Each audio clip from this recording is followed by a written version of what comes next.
Welcome to the premiere episode of Me and Virgil, a Genesis Brothers podcast.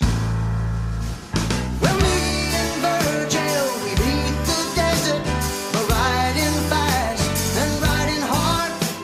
We hit the city, the past behind us, so we raced some hell, we had some fun. Washington, I'm Alex C. Telander, brother one, and I'm joined here by my brother, Dan Telander. How are you doing, Dan? Greetings. I'm doing very well and very excited to be here. Greetings to you too, bro. Our first podcast together, even though I've got a few under my belt. Exactly, listeners. You'll probably recognize this guy's voice from certain other podcasts, depending what you're into. If you're into your sci-fi stuff, and horror and etc., you might recognize this guy's voice. But we're not here to talk about sci-fi or any audio dramas for a change. We're here to talk about Genesis, our favorite band of all time. Indeed. The main Yes. reason we're doing this is, well, we're both huge, massive Genesis fans and have been for over 30 years now, as working out. Which Correct. sounds like a lot, but then also the band has been going for over 50 years, so technically it's not that much. But They beat us by that, yeah. the main reason I came with wanted to do this, and then when I got in touch with Dan, he said, "Oh, I'm all game for it too because I want to do the same thing." We both really, really got fully obsessed with Genesis. I feel like in our later teenage years and into our 20s, when we kind of separated, went in our respective areas. Dan, you live in Berlin. I live in California now and have since the late 90s. And it feels like when we really got obsessed with the band, we weren't close to each other anymore and weren't able to share in our obsessions as much. Plus, this was the early 2000s when technology wasn't as good for Zooming and doing things like we are doing right now. And so I feel like we really, got into our obsession with the band, but weren't able to share it as much as we would have liked to have done had we lived close to each other.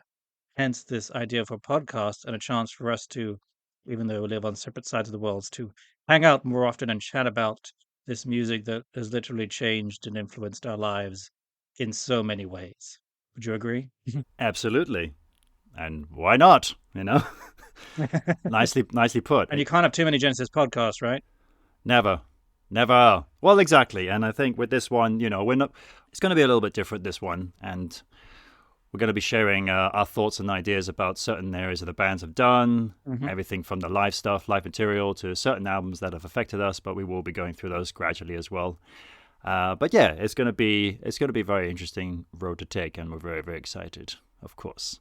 Yeah, basically, this is not your ordinary Genesis podcast where we start at the beginning and go through each album and give our views. We will be covering albums, but we'll be up for anything. And I think as we get listeners, and if you're interested in submitting ideas too, I'm sure we'd be open to Absolutely. tackling different subjects as well. We would be more than happy to discuss that too, yes.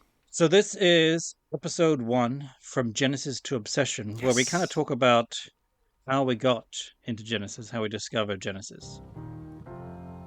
we're waiting for you. Come and join us now. We need you with us. Come and join us now. I'll start with my story and my history, and then Dan will give his. So because we have to go back, as Phil said, What we're going to do now is go back to the dark, distant, slightly damp 70s. into the dark, distant, well, he said 70s, but I'm going to say 90s at this 90s. point. The dark, distant 90s. To the best I can recall, I was trying to work out the dates exactly, and it's all nebulous. I was born in 1979, so I'm thinking it was around sometime in 1990 or 91. I remember being in a music class, and I remember the teacher's name was Mr. Spinks.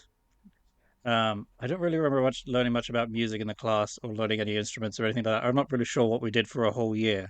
But I do remember a project they had us do once with, I must have been at that point, 11 or 12, around that. And they had us do a project on a music artist you like.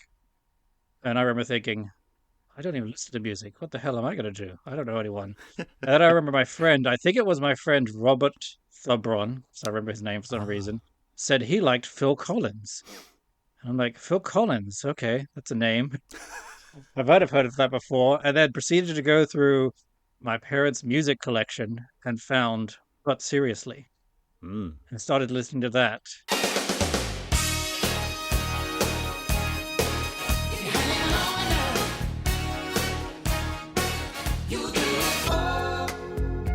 Think twice, 'cause it's another day for you.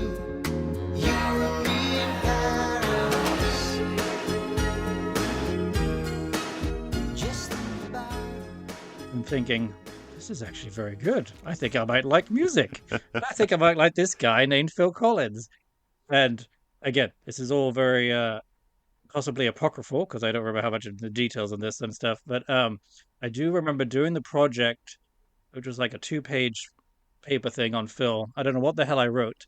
But all I remember doing was I cut up this was a cassette tape of But Seriously, and I cut up the liner notes and stuck like pictures and I don't really know what onto the 2-page thing that I turned in and basically destroyed the album cover and inlay notes.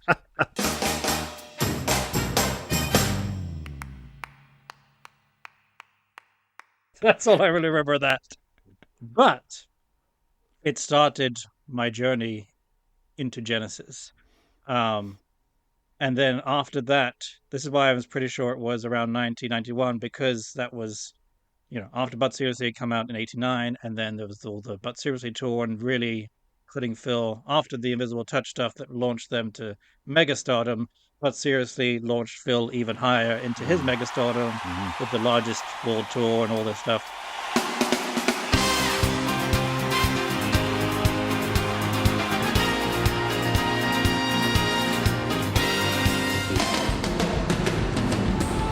I've been waiting for this moment all my life, my life.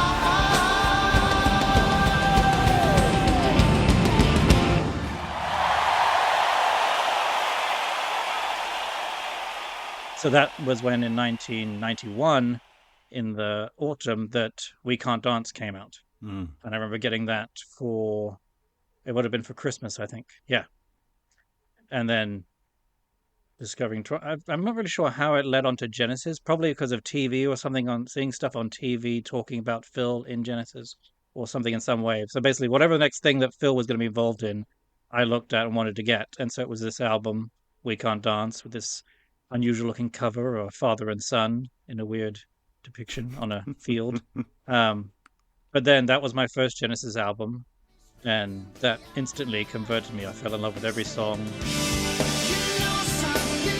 son of mine. You know, son of mine. I can dance, I can talk. Only thing about me is the way I walk. And Jesus, he knows me, and he knows I'm right. I've been talking to Jesus all my life. For a long time, I'd say maybe 20 years or so, 15 to 20 years, it was my favorite Genesis album. It has not stayed that way, but we will find out that in a future episode, in the next episode actually, of Yes. what our favorites are. But that kind of started me on the roll to becoming fully obsessed into Genesis. And then we had the We Can't Dance tour.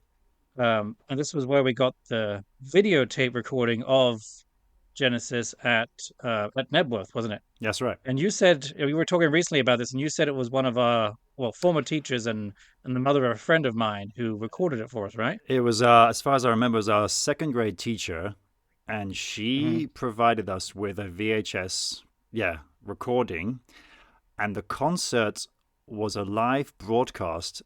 But Sky Movies Plus was broadcasting the concert, which was quite surprising.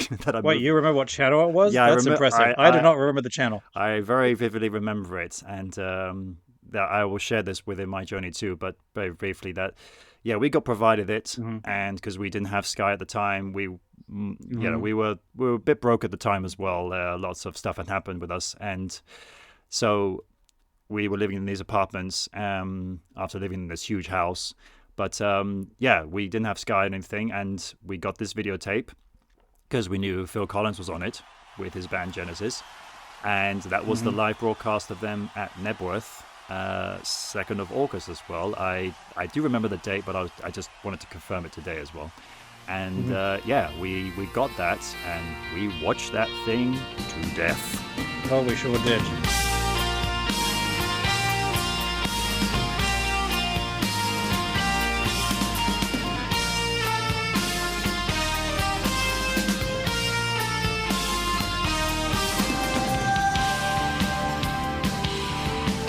But there's nothing you can do it while I'm next in line.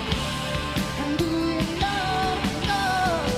you know what you've begun? Yeah, and just I think it must have been the first time actually seeing really a live show for me too, and just being like, my God, this is amazing. I didn't know like music could be this cool and have these, lights and TV screens and giant screens and jumbotrons and all this stuff going on that you could even do that. And the music was just transcendent, I think, for me, just converting me.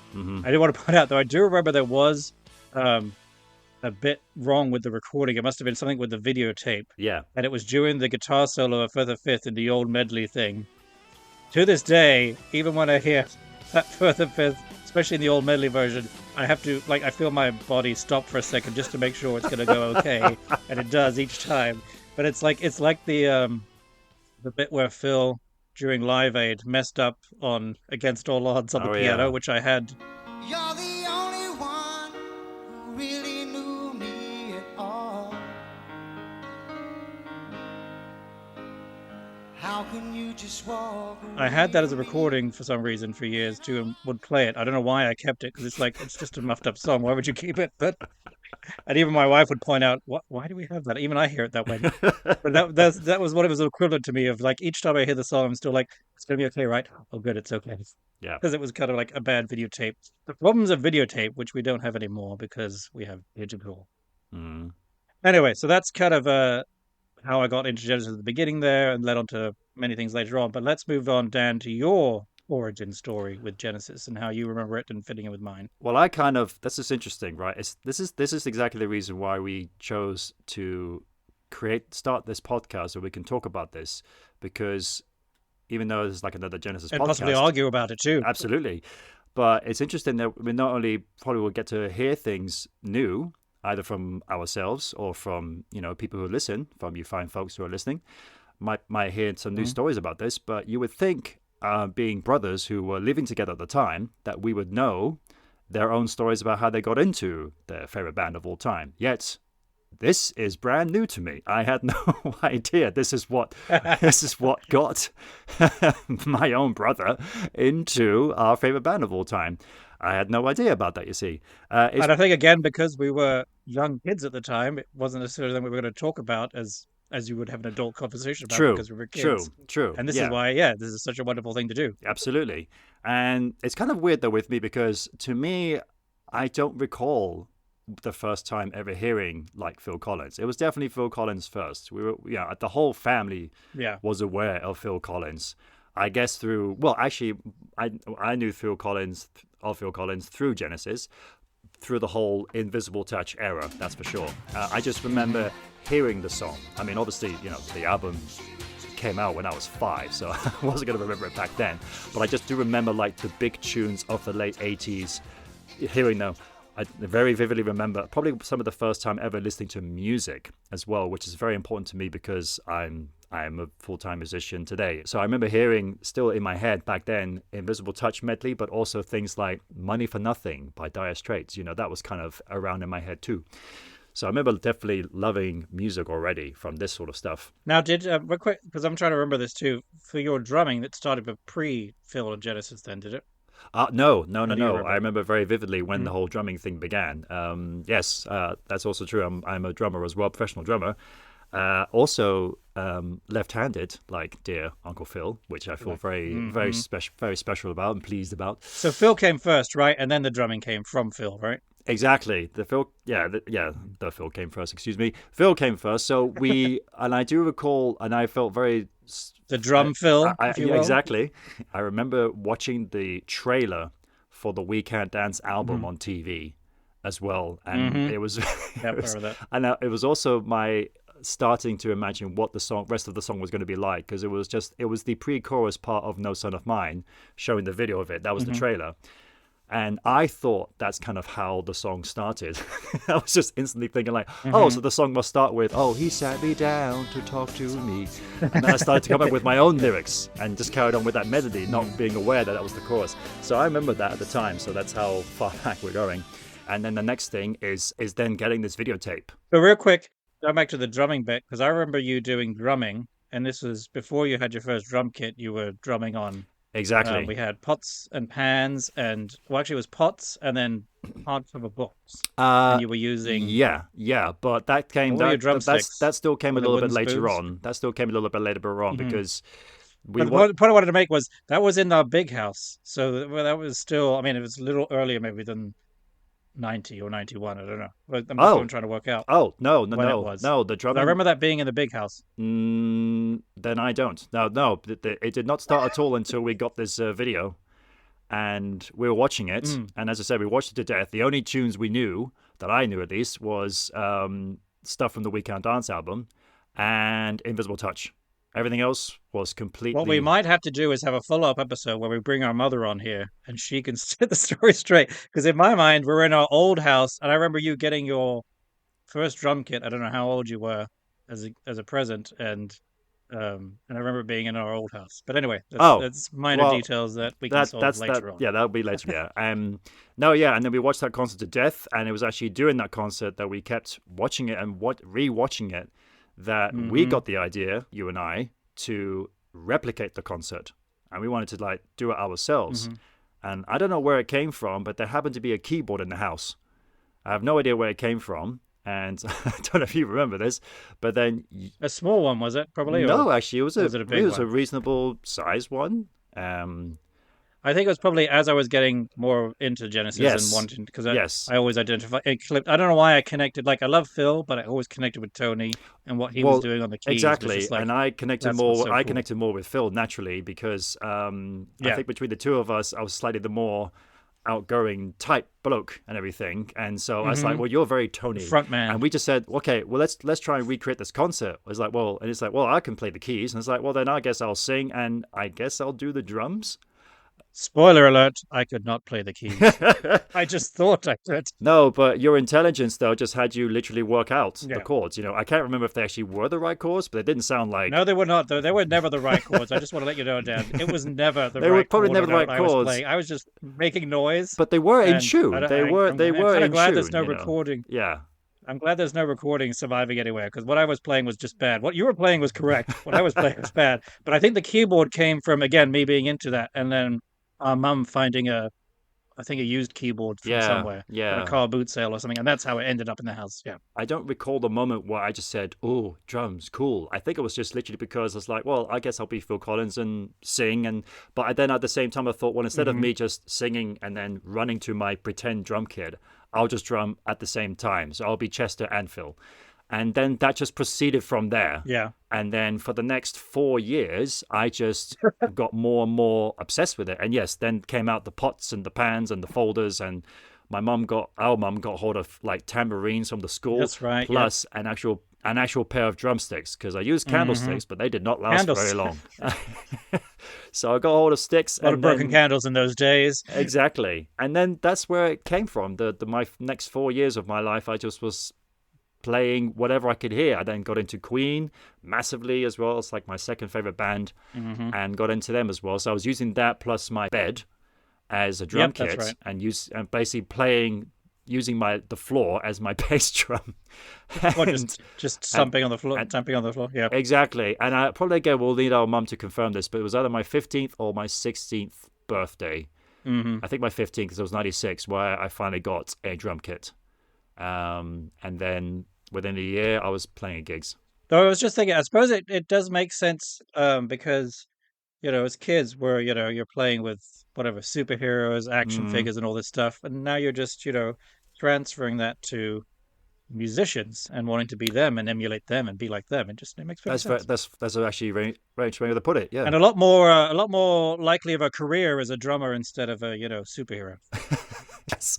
Well, that's the thing, and I got to thank Phil for that, and I guess I do have to thank our second grade teacher for that video to do it because Definitely. I do recall expressing Without this. that, we might not have. Well, Yeah. exactly, and I recall expressing this in an interview from a singer who wanted to interview people, and he interviewed me whilst on tour many years ago.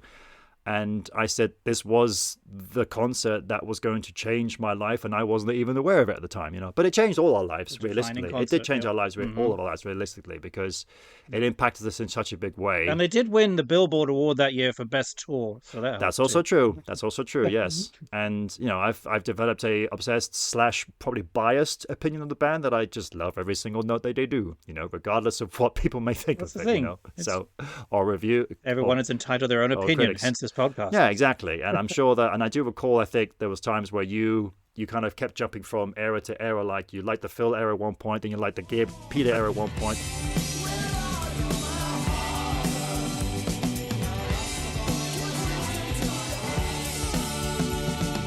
Well, that's what I want to actually. That's what I want to talk about next. Actually, so now there was that documentary kind of thing. I think it was that before the gig on the tape? Do you remember? That was like a little bit Oh, of. that's It right. was like 20 minutes. Yes. Short documentary thing. There was like a little, Yeah.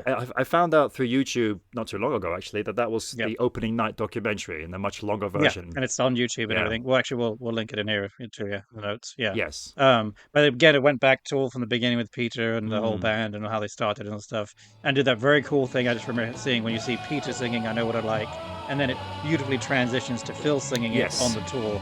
I know what I Yes. like, you know, and stuff like that. And so that's where we learned. I feel that the band had much more of a larger catalog than we had any idea of. Exactly. And then we got to find out about Peter Gabriel and Steve Hackett and all these former members of theirs as well, and thankfully got into them as well. And I'm sure a lot of people just thought like, well, they just have 2 to 3 albums: Invisible Touch, We Can't Dance, and probably the Mama / Shape albums before that, whatever you want to call it, you know. And you just think, oh no, darling, these have much, So much more. This rabbit hole goes much deeper with this band. But talking about us, this is where I feel I note down here. It's like it's diverging paths for us because I fully became obsessed, I think, with Phil and loving his voice, and so I think this is where you started getting everything from the band. I figure again it was a lot to do with the I think it was the Sunday car boot sale or Sunday market, where you would pick up all the tapes and everything, and I would pick up everything up to Phil, but nothing pre-Phil. Because I heard Peter, I was like, no, it's not Phil, so I don't like it. So I'm just probably ensconced in Phil, whereas you opened your catalog to everything, Peter and his solo stuff. And did you get Steve Hackett stuff too? Do you know? Not until many years later. Yeah, Okay, yeah. But you got all the Peter stuff, I remember. I did. Because I really remember, and like it feels harsh for me to say this now, but I remember like hearing you playing all the Peter stuff and his solo stuff.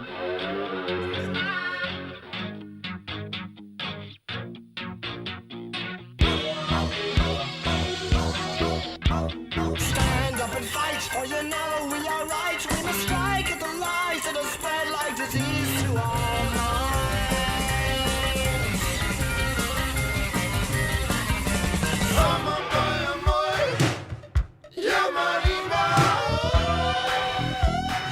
Without you, live tasting love. You yourself were just the same as what you said.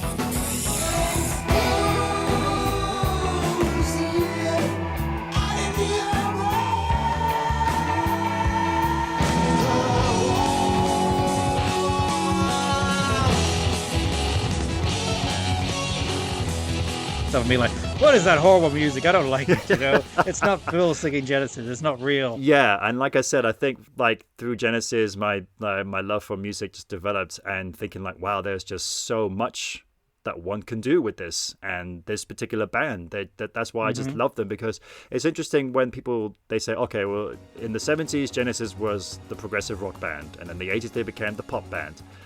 To me, I don't consider myself to be a progressive rock fan. I know that you are into Yes and bands like this, you know, but I never really got into that, and I'm sure I would, but I just love the diversity, the versatility that the band had, because they always just regarded themselves as songwriters, never musicians. They always wanted to just write songs, hence why they went through just so many transitions over time. But again, that is also going to be a subject for another episode. So But here's the thing about I think it was early pandemic, honestly. I started going through, I decided to go, I'm going to go through all of prog rock as much as I can because in my day job delivering the post, I get to just listen to music and whatever I Mm, want all the time. And so I was like, I'm going to listen to a whole bunch of prog rock. I get recommendations from everywhere, all these prog bands. Yes, Rush, King Crimson, whatever it is, fire it all at me. And I went through all their albums and stuff. And I made up a little playlist on Spotify of like, oh, I like this song, I like this right. song of this band, stuff like that. But after listening to everything, it's like, okay, this is some of these are okay, Yeah. but nothing is close to Genesis in my Right. mind. Right. Like nothing even comes even close. Like with just oh, there's plenty of band. What's his name? The was he from Yes, the keyboard player? Rick I don't Wegman. remember his name now. See, that's how much little I know. Yeah, I mean, and everyone sees him as like oh, the pinnacle of a Yeah. keyboard player, and just after hearing it, it's like okay, but he uses the same sound every time. Right. If you Right. listen to Tony, starting right from Trespass, like he starts to use different sounds each album that like no other band I've listened to was ever doing. They're all using the same sort of organ mellotron type thing, and Tony's just doing different sounds all the Yep. time that I had never heard Yep. before on a keyboard.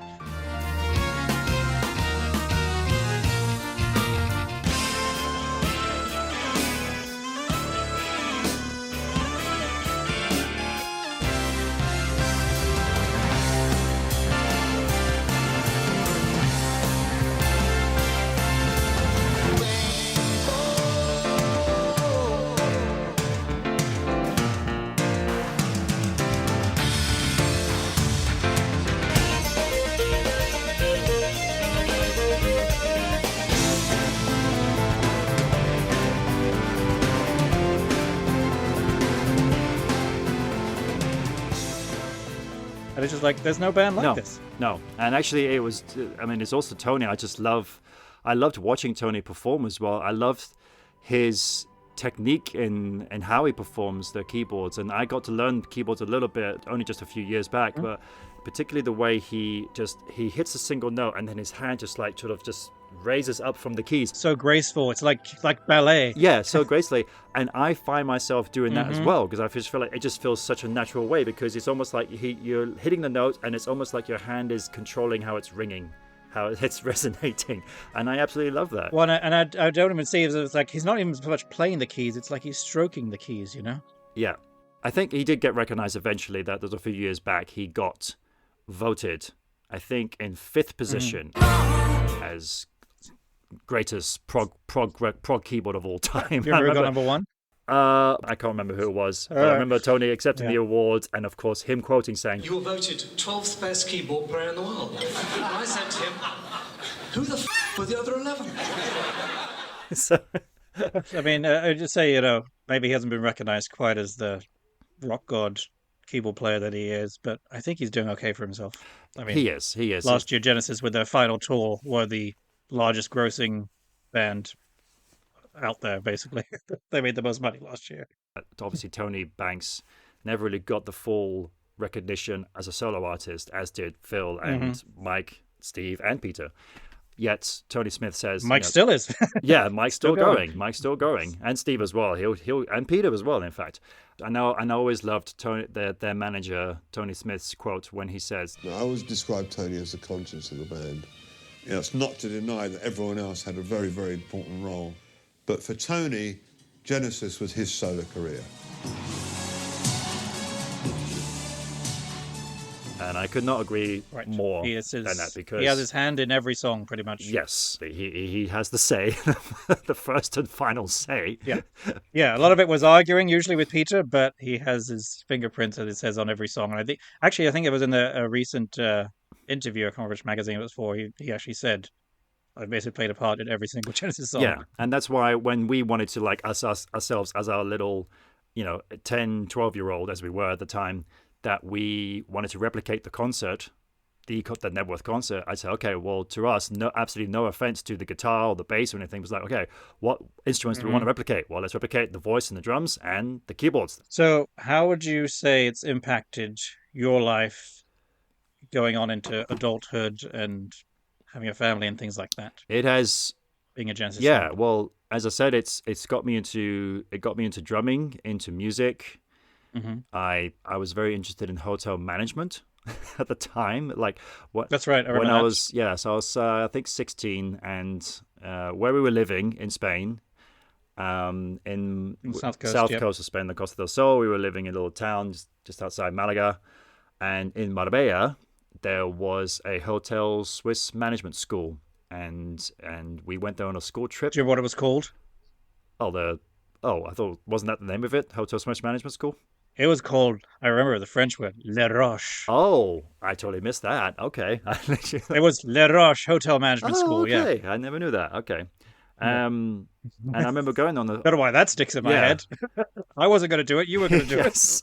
And I remember going there, and I was very interested in what comes from it and everything. I was very intrigued. I was still drumming at the time, and I managed to land the job as the new drummer in the band of the town at the time. It was the band, and we were living in Fuengirola at the time, and it was the band of the coast. For those not sure where it is, if you look up Gibraltar on the map and then just move your finger slowly to the right a little bit, like a couple inches. Yeah, go past Marbella and you actually get to it. If you get to That's where we are. If you get to Malaga, you've gone too far. Go back. Yeah, between those two. And so I landed the job as the new drummer in the band at the time, and I was really excited about that. And then, but to me, it was still hotel management and all that stuff, of course. And our dad was very excited about it, the businessman that he was. Because, you can't make a career as a musician. You need to have a good professional Exactly. career. And hotel management's the way to go. Exactly. Because, And I also got involved in the theater at the time as well, singing and dancing there. So it was like, okay, this is the entertainment, it's drumming and singing and dancing, but hotel management, that's where it's at. Until I had my very first gig with the band. And the band was very popular at the time anyway. They were mostly a Swedish band as well. So there was a lot of very nice looking Swedish girls in the audience. And then, of course, after the very first song, this huge screaming reaction came back. And I was just like, wow, this is awesome. And then, of course, I had a little moment this where... is what an audience sounds like for you. Even more so than the theater, because theater, they're just kind of hungrier. just clapping, bravo, bravo. Yeah, it's very different. It's very different setup. And then... And the average age there is about 60 too. So, yeah. Yes. Whereas the average age where I was at the time was about 16. So yeah. And then I had my little drum solo moment, and because up until then I was like, I really like this. And then up until my drum solo moment, then I did it. Screaming girls once again, and the singer said, "That's our new drummer, Danny." And that was it for me. I was just like, and this is Lyre, right, Dan? The band was called Lyre, the band was called Lyre, yeah. Yeah. And the lead guitar player, actually, I still kind of work with today, in a slightly different aspect of things, but we're still very much in touch with today. And yeah, but that was the moment. That was it for me. I just said, all right, that's it. I'm gonna just completely change my major like that. I still kept with the theater because I was really into the singing, dancing / acting as well. So it's always been the entertainment side of things. So pretty much the complete opposite of Anthony Phillips, which was like, he had the first gigs and he's like, I can't do this. Very true. And you're like, I have to do this. This is what I was born for. You're right. It's complete opposite. completely opposite. Very true. And then it just took off from there, and I just kept drumming, and I was becoming very popular I think I was becoming the drummer in town, and everyone just wanted me. Do you want to know why you're becoming the popular drummer, Dan? Because unlike a lot of other drummers, you were good at it. Right. Yes. A bad drummer will ruin a band. A good drummer can fix a bad band. Well, that was the thing, and I think the band Lyre that I was in, the drummer that they had, he was okay. It was good. But it was just a bit stiff. And apparently with me, when I got into the band, I opened them up a lot more. Like John Mayhew. Yeah. Yes. And the stiffness of Trespass. And so, yeah, from then on, I just kept playing and playing. But then I kind of wanted to, I thought, well, I'm intrigued to now see what else is out there. And then our cousin, he had he took on a 3-month course at this music school in London as a guitarist. And he came back. He didn't like it because he didn't like that they were kind of telling him how to play. But he thought it'd be quite interesting for me, and he came back and he gave me a brochure. And long story short, I think about a year later, I'm leaving the nest and moving to London and joining this music school. And again, thanks to my love and obsession. Do you want to give the name of the school? The name of the school at the time was called the Powerhouse. The Powerhouse Music School. It has been changed since then, and it's now just known as basically it was separate. It was categorized into the instruments. So I joined drum tech department. I think it's called Drum X now or something like this. I'm not too sure. But so I joined the drum tech department, and Not thanks Brand X, right? not Brand X. No. Oh, I never thought about that. But thanks to my not just obsession with drumming, but my love for music, you see, I thankfully, thanks to that and Phil and everyone, I got into the number 5 position, a bit like Tony with his keyboard nomination award. I got into the number 5 position in the first group of in the drumming school out of 10. So I was in the cool. top 5, basically rated as top 5 drummers out of I think it was close to 80 or something like this. So it was a lot of students there. Very nice. So Good. I instantly felt very special about that. And again, thanks to me being the lefty, for the graduation performance. Oh, made you singled you out, yeah. For the graduation performance, we got to be the last band, so they didn't have to swap the kit around all the time. So they said you got to do all the encores. you can either open the show or you can end the show, and I was like, Yeah. please, we gotta close it, baby. And from then on, I've just been drumming ever since, and I absolutely adore it and love it. You know, I've branched out a bit in doing other things, but I absolutely still love it to this very day, and will continue love doing it until my last So the breath. hands don't hold the sticks anymore. Yeah, I've been enjoying sharing the knowledge as well to other people. I'm a teacher as well, and I've been teaching students for many years, and it's wonderful just to share this with them, to see how not just that it could be a fun instrument, but also, of course, you know, it takes focus and concentration, which is also a great thing for kids to look at and to learn, and they can have a real fun time with it too. I will say is that, to make the joke about, oh, you want to be a musician, good luck with that and stuff. But we did see with you, Dan, like you knew you were good, but also you always put in all the hard work and the practice to actually make yourself better and improve. Yeah. And you never said that you're ready now, you're a drummer and you're done. It was always, improving and getting better and better no matter how far along you were. Yeah. And that's what I really believe, that you could make a career out of it, which you have done. Yeah, and that's what I've really enjoyed with it as well, that there's always something new to learn, whether it's a new piece of music or a new thing to learn on the drums as well. Plus, the biggest thing I'm grateful for is that it's taking me in vast parts of the world. I mean, all the way from the very end of Western civilization to LA to the eastern shores of Russia and Vladivostok, so which if you go the long way around the world is pretty far, but if you go the other way, it's actually not that far from LA. It's actually not that far. No. Through time to the on the other side of the Pacific, I guess. It's a big ocean, but yeah. Yes, and that's what's really been amazing about it, is that it'd be like, well, if I never again looked back at that video cassette, which, by the way, I still have in my possession, so we can maybe share a photograph of that or whatever, but I still have the videotape. It's on YouTube too, right? Oh, you still got the actual tape? That's cool. I have the actual tape, yeah. and I did try to take, because I still actually have a VHS player, because there's still a couple of tapes I have that are from my theater days that I wish to convert to digital. And I think I did try to play the Genesis tape, but either the tape started to mess up or the player started to mess up. So I was like, nope, take it out. I do not want anything to happen to this. Too used, too thin. It is like 30 years old, 30 odd years old, this tape. So I'm quite amazed that it can still it still looks in good condition. But so I will never part with it, because I will put it in a golden box and say, and I'll always just, it'll be like my shrine that I pray to every morning, so with a pair of sticks, and say thank you. As is it Don? I can't remember if it's Don Henley. I don't think it's Don Henley. Someone from the Eagles on their Hell Freezes Over, when they're about to do Take It Easy, and it says, and this is where it all started. As for me, an impact on my life, I did not become a musician at all. As much as I would have loved to become an awesome keyboard player like Tony, and I still want to learn to play the piano one day, but it just hasn't happened. Okay. But still, their catalog of music has kept me company many times as I've been writing away as a writer, which is my preferred career. I'm also a postman.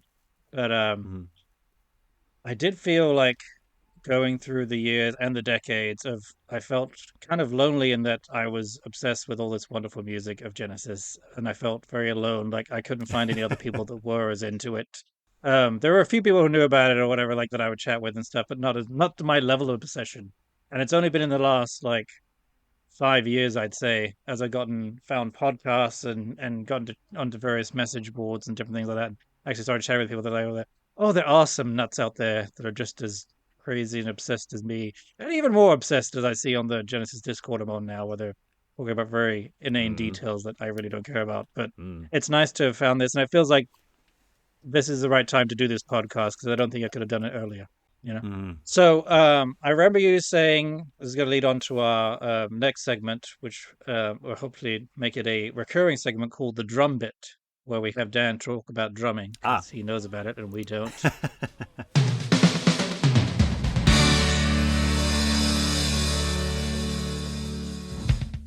I remember you saying at Powerhouse, one of the songs you did, Yes. because of its unusual drum pattern, tempo, whatever you say, turn it on again. Would you like to talk about that and what's special about That's very true. Yes, because every term, every week in the drum school there was every Wednesday. I remember there was what's called a live performance workshop. So a song would be taught in a lesson, and then you would go and perform it in front of the students, and every student would perform that. So you have the drummers, the guitarists, the bass players, and the singers, and they would all perform the same song as a unit. You see, one after another, and there was like, each term there was a different genre of music. There was the rock genre, the pop genre, jazz. And there was one where it says prog rock. And I thought, oh, I wonder, are they going to be there? And it says, yes, they are. And it's like, oh, what's one going to be? And then it said, oh, turn it on again. I was like, at first I was kind of like, oh. But then I thought, okay, I get that. And even the teacher said, well, we wanted to, we thought, let's not make it too crazy. I mean, the teacher even joked about saying, well, we could have maybe thrown fourth or fifth in there, but we thought, let's not go too mad here. Apocalypse 9/8? Yeah, yes, exactly. So we thought, let's do Turn It On again. And I was super excited. And my very good friend, who was the bass player, also very much into Genesis. And we actually went to the reunion concert together in 2008. He was very excited for me. Because of that, because we've been talking about them for so many years, and we connected through Peter Gabriel. So the day came where we performed it, and apparently I got very high marks for that. I got very high marks in that entire term, actually, in the prog rock term. The highest mark I got was actually performing Won't Get Fooled Again by The Who. That was one of the songs. For the Turn It On Again one, it was slightly lower, and the thing is, because I had been listening to it for so many years, but the live version. And what's interesting is that what Chester Thompson, another hero of mine. By the way, do you remember which live version it was? Oh, well, no, what we performed was the original version. It was the original version. So yeah, the live version you're referencing that you kept hearing, you're listening to. Oh, the live version. Well, I presume from the Nebworth show. And then, of course, going back over their catalogue, then it'll be through the 3 Sides Live. I guess that'll be the next version that I heard. 3 Sides Live is running with and there's a particular fills that Chester does, which is slightly different to what Phil did. Basically, whenever it comes to the moment where right before it jumps back into the verses again, where it has the do do do do do do do do do do do do do baba. Phil, he does it with 2 hands, right? He uses both his hands to create this fill, clunk, clunk, clunk, clunk, right? Using 2 different drums. Whereas with Chester, very interestingly, he only used single-handed hits. So instead of Phil, both his hands just going blah, blah, blah, blah, Chester actually kind of went like right, left. I chose to do that way because I really loved what Chester did. The Chester way, right? The Chester way, yes, because he was also massive. He became also a massive hero of mine because the fills that he did just made super sense. And what really I learned a lot from Chester, especially, I mean, obviously Phil is my hero and everything, but what I learned from Chester more than anything is that if the drum fill works, then don't change it. Keep doing it. And that's what I learned. I said that drum fill works. Obviously, I kind of know him as the drummer who had to replicate Phil Collins's drums. So I rarely actually know him as a drummer who would perform his own way, And here's a guy who would always have to be replicating Phil's parts. But he would a lot of times put his own stamp on it. And some of these fills he would do, I would actually say, oh, that fill actually, Phil's fill, tongue twister, makes great sense. But Chester's fill right there, I would use that. And it works. Which I think shows how important Phil was. I'm sure he said, I'm not going to tell you exactly how to do it. You don't have to play it exactly like me. I know you're a fantastic drummer who has a big history before playing with Genesis.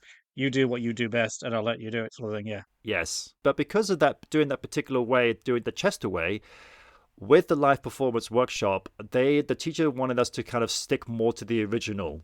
So the teacher said, I would have liked you to do it this way. That's why I got slightly lower marks. And then what was kind of Real quick, interesting though, let me just interject one thing real quick while we're talking about the subject of Chesterfield with this. Only because I learned this kind of recently. Yeah. The reason Daryl Sturmer got the job is because Mike, I think, was in New York in whatever it was, 78, was auditioning a bunch of guitarists.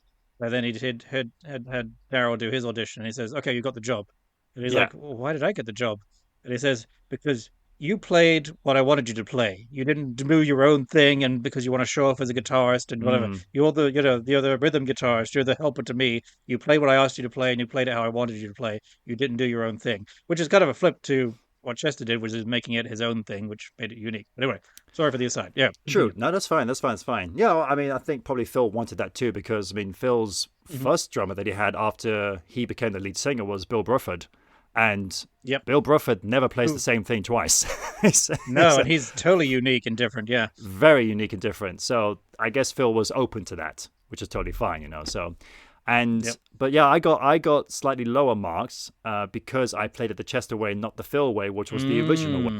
And so I brought this up to the teacher. I said, I actually I was playing it like Chester, and the teacher, he knew exactly who I was talking about. What are you talking about? He was like, right. And then he actually shared with me that he actually went to see Genesis at the very famous Lyceum concert in 1980 on the Duke tour.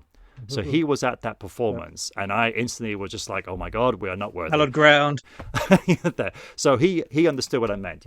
That was something pretty amazing to be in the presence of this guy. And I still need to find out though, because his name was actually Paul Elliott, and he is also from Newcastle, which is where Sting's from.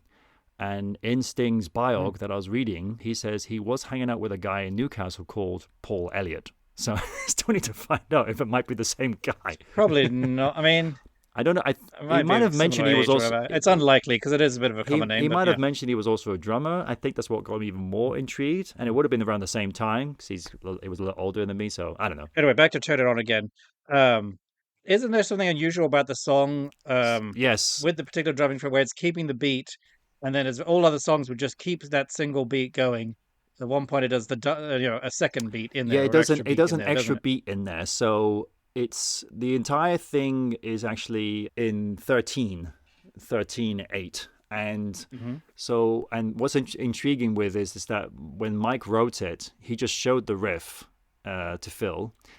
But Mike Rutherford, he had no idea that it was in an odd time, and Phil was like, "You are aware that's in 13, right?" He's like, "What?" so yeah, and if we was to basically count it in a way, so it's like 1, 2, 3, 4, 5, 6, 7, 8, 9, 10, 11, 12, 13. So there is this extra beat. So normally in a bar of music, there's 4 beats. Right, so here you've got 3 groups of 4. 1, 2, 3, 4. 1, 2, 3, 4. 1, 2, 3, 4, 5. And there's your extra beat there, you see. But they just went with that. I don't know. Mike could have easily said, "Okay, let's change it. Let's make it into a normal song." Yeah. No, I want to stick with it, or we're going to keep it because it's weird. No, and thankfully, apart from that beat, the rest of the song is just a great rock pop tune, and it just is so poppy. And thankfully, I'm still quite amazed that still was able to be quite a big hit for them. About a guy who wants to have sex with a TV, but yeah. Yeah, and all that stuff behind it too.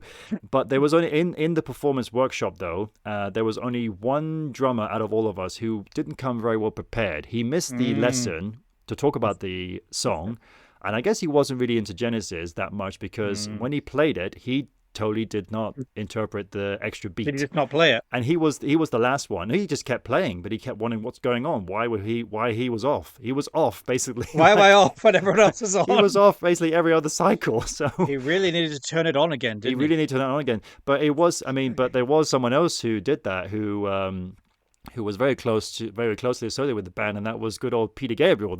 When they had the reunion with him in 1982, 1982, to yeah. save Peter from going under with the whole World Mad Festival. Peter did join on the drums for the first time, but he wasn't even aware of the extra beat. Yeah, because they had to, because Phil had been drumming the whole concert, and then because they were going to do a Genesis song, so they Exactly. did Salisbury Hill, and then Phil had to come up and sing, and so someone had to play drums, and Peter Gabriel, if not everyone knows, started as a drummer too. Exactly. And so, oh, I got this, I know what to do, and then it's like, what's going on? And introduce you for the first time ever on the drums, Mr. Peter Gabriel.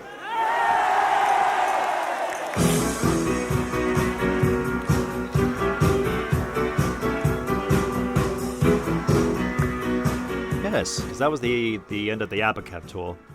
Even Mike during that same tour, I think, was also doing a bit of drumming. And Whodunit song. the infamous song. You want to bring that up this early? Well, we could probably have. I mean, that probably alone is a whole podcast.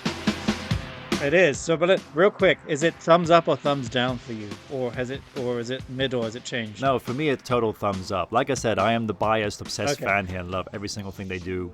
But I particularly love Phil's acknowledgement with it, that he just says, he'll see the crowd booing and going, "What the hell are you doing?" And he'll just love it, just Yep. laugh his head off like the like an evil person going, "I love it." Well, it was supposed to be their critique on punk rock and stuff like that. Oh, wasn't it? exactly. Their That's what it thing was they were meant to doing. be. And Well, again, that was another case of they probably knew they'd written something very what one would consider not Genesis, but they just went with it and stuck with it and kept performing the thing well, live. again, these are the songwriters, and this was the time when they had their own studio as well. I think that's when they got the farm, their own studio. So they had that was the first. they farm, had yeah. no more pressure of having to get things ready in time, so to not keep burning through the wallet. And so they just had their time. And I Even think though it sounds like a 5-minute song that you put together they in 5 probably minutes. did write it but together anyway. in 5 minutes, and they chose at times just to be like, you know what, let's not do anything more with this. And and people can say, oh well, then they're selling out. But it's like, well, hang on, no, let's jump way back to 73. They could have just said, like, you know what, with this song I know what I like. Well, the chorus doesn't sound that great, and let's extend it by like another 5 minutes with a solo and things like that. They didn't. They chose just to keep it like it is. You see, so. Yep. That's the songwriters in them. That's why they would keep doing that. It might have helped that it was just 3 of them instead of 5, to have discussion that way, Well, that's Not also a that, thing. There's more room to breathe and less arguing as well. For me, I've always put it up as Genesis' worst song, but I'd say over the last 5 to 10 years, I don't say I like it necessarily, but the bar has moved up a bit. Right. But then I also know I love songs that a lot of other people say is their worst one. Yes. Yeah. I Can't Dance. I right, vary yeah. back and Right. forth with. But anyway, that's a different episode of the songs we hate. We'll talk about songs we love. We should probably discuss as well, like, just as this is our intro episode, the name of our podcast and why. That's what I was about to lead to. Yeah, because songs you love to hate or hate to love. Speaking of which, another one, Me and Virgil. Yes. Me and Virgil. So why Me and Virgil? I did some research on this. Yeah, I did some research on the Me and Virgil song, but also we were throwing out names Yeah. that we were starting to decide, do we want to do a podcast together? And Genesis Brothers wouldn't, as catchy as it was, wouldn't give the full story of really just showing it's related to Genesis, and we're not related to Genesis in a familial way. We're just huge fans of them, but we're also brothers. So we had some names we threw out of.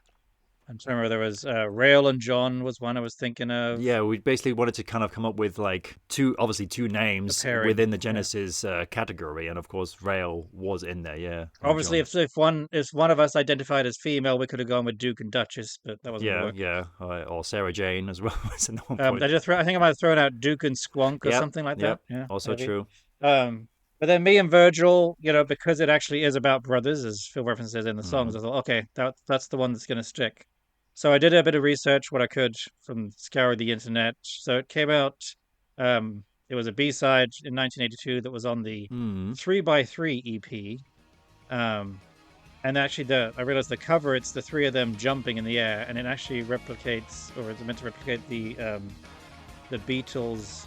One of the Beatles albums. or singles. I'm Oh, not that sure makes what it is sense. now. Okay. Yeah, where they're also jumping in the front too. So anyway, it was that. But so the details I got from Wiki, I found. Oh, it's also the song is also on the 3 Sides Live album. And as you may know, there's multiple versions of the 3 Sides Yes. Live, where you have your 4th side actually being live, or your 4th side of B-sides.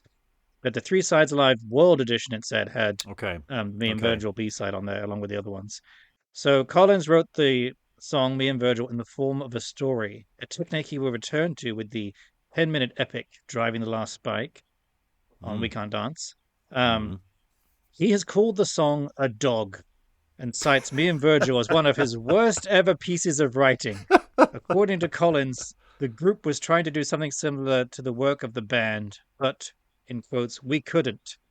Right. The B-sides that were on that fourth side of Three Sides Live are also added onto the Genesis Archive 2, Paper Late, and you might recall. But Me and Virgil was noticeably absent on there because of Phil's dislike for the song. I did interestingly find the auction site that had the handwritten lyrics that Phil wrote for the Oh, song wow. that got auctioned off at some point. And I'll include the link on the show notes for this, and it sold for $1,600. My FYI. God. Wow. And then I was shocked to find actually it was, even though Phil really hated the song, it was performed live in On the 1981 tour. Yeah, I would love to know who made that decision. And you would think because Phil, I mean, it definitely feels like over the years, Phil has basically made the call on a lot of set list stuff again because he has to sing the damn thing, so he should do. But True, also just true. being like, we're not going to do that song, or I don't want to. But they did perform it live, and what was really cool about it is Phil has a bit of an intro. It's in Barcelona, so he does some of it in Spanish, but there's an intro where he talks about it's a song of cowboys. And the two brothers' names, as we learn, because it's me and Virgil, so we're not sure who the other brother's name is. And we learned it's Virgil and Daniel. Yes. Therefore, the perfect name for this show, since Dan, you're actually named in the song, so it has to be me and Virgil. Una canzone di cowboys.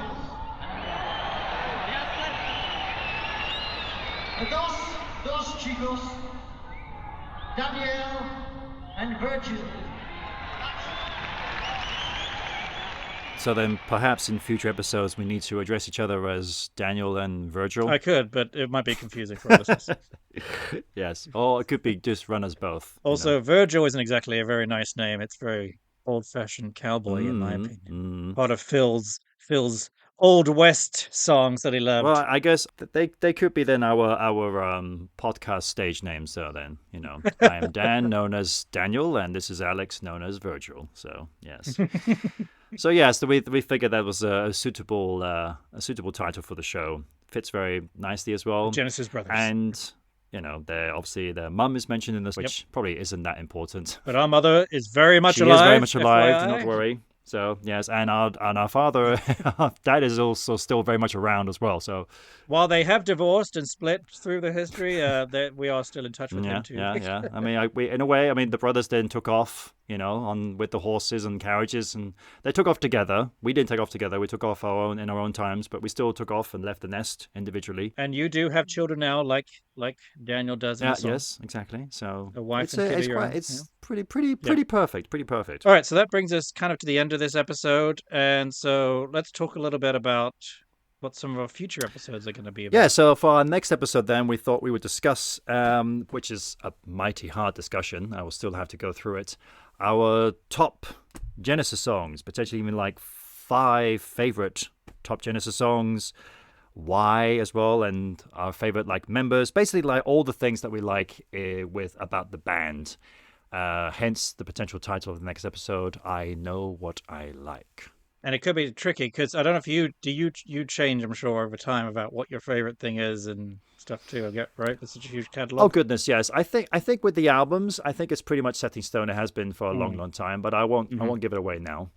And obviously, we will go the other way, and we'll bring forth least favorite, but that'll be later on, much later on. We'll talk about the good stuff. Yeah, I'm sure in the bias to me, I can find things in there to say, well, I'm not such a big fan of this. So, and then our first sort of quote album episode, we want to do We Can't Dance, right? Well, I figured because that was the album that really introduced us to the band, to music. So we thought let's do that one as the special album feature episode. Because it did make such a big impact in our lives at the time as well. And I still remember the trailer for it. And, well, okay, I'll give one small spoiler. It is also in my top 3 of their albums as well. That's a little spoiler for the next episode. So, yes.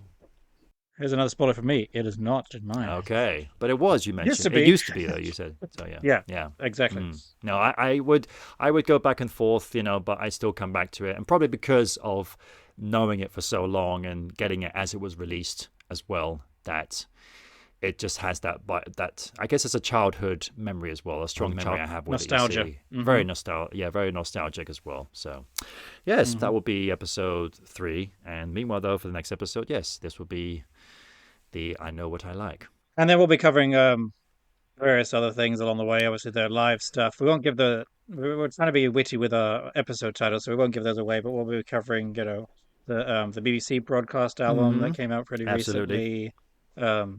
Solo stuff. Exactly. Favorite lyrics as well. The archives. Yep. And transitions as well, and the transformations that the band went through as well. And yeah, just lots of various things. Bands covering their music as well. So we're just basically just having very broad minds about this and just bringing forth our reviews. We'll talk about anything as long as it's involving Genesis. Involving Genesis as well. And of course, you are welcome, listeners, to any ideas you have as well, any questions you kind of wonder about the band and want to know our thoughts on it, or you have your own thoughts as well to share, then please feel free to share it with us as well. And you can reach us at meandvirgilpod@gmail.com and give any thoughts or feelings about this episode and the podcast in general. And again, if you want to submit any ideas for episodes, things you'd like us to talk about, send them in. We can probably get pretty technical if we want to, but I don't think I want to get too obsessive and crazy about the minor details. Yeah, we'll do an episode where every time they screwed up. The bloopers episode, yes. But yes, that's meandvirgilpod@gmail.com. That's right. But I think that's all we've got for this episode. So I hope you enjoyed it. Thank you very much for joining us. Yep. Thank you very much. You can look forward to many future episodes. We don't know how often we'll be releasing, but we'll do what we can around our schedules and get them out as quick as we can. Absolutely, yes. But for now, I'm Alex C. Telander, and with me AKA is... Virgil, yes. And I am Dan Telander, AKA Daniel. And thank you for listening. We'll see you all again. Well,